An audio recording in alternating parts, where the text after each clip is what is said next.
जी हाँ दोस्तों, power star Pawan Singh के फ़ैन के लिए एक बहुत बड़ी बिग न्यूज़ निकल के आ रही है पवन सिंह के कोटे से। जी हाँ दोस्तों, मेरा नाम है अमित कुमार और मेरे चैनल के माध्यम से आपको भोजपुरी रिलेटेड हर न्यूज़ फटाफट और सबसे पहले मिलेगी। तो मेरे चैनल को ज़रूर सब्सक्राइब कीजिए। मेरे चैनल का नाम है माइंड प्यूरीफाई 2.0। तो आगे बढ़ते हैं, क्या खुशखबरी है। जी हाँ दोस्तों, पावर स्टार पवन सिंह का न्यू सॉन्ग का पोस्टर रिलीज़ हो गया और पोस्टर भी काफ़ी चटाकेदार बनाया है। और पोस्टर में जो गाने के बोल है वो बोल है का लेबू हो। जी हाँ दोस्तों, एकदम मसालेदार गीत के बोल है। तो आपको क्या गीत के बोल कैसे लगे, और इस वीडियो में थोड़ा आगे बढ़ते हैं, इसमें बात करते हैं। इसमें म्यूज़िक जो है प्रियांशु सिंह का है और जो इसमें गीत लिखा है और रोशन सिंह विश्वास सिंह ने लिखा है।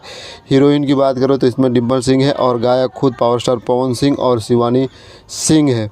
और आगे कहानी बताते हैं तो इसके डायरेक्टर हैं ऋतुराज केटी और यह गाना आपको ऑफिशियली जेवी के यूट्यूब के चैनल पे मिलेगा। जी हाँ दोस्तों, याद रखना जेवी के इस यूट्यूब के चैनल पे नाम पे आप सर्च करेंगे तो इस पे ऑफिशियली है। जब गाना आएगा तो मैं इधर से अनाउंस कर दूंगा, आपको तुरंत पता चल जाएगा। तो मेरे चैनल पे बने रहे। तो आपको यह खुशखबरी कैसी लगी? अगर अच्छी लगी है तो एक लाइक तो बनता है। थैंक यू, धन्यवाद मुझे इतना टाइम तक देखने के लिए।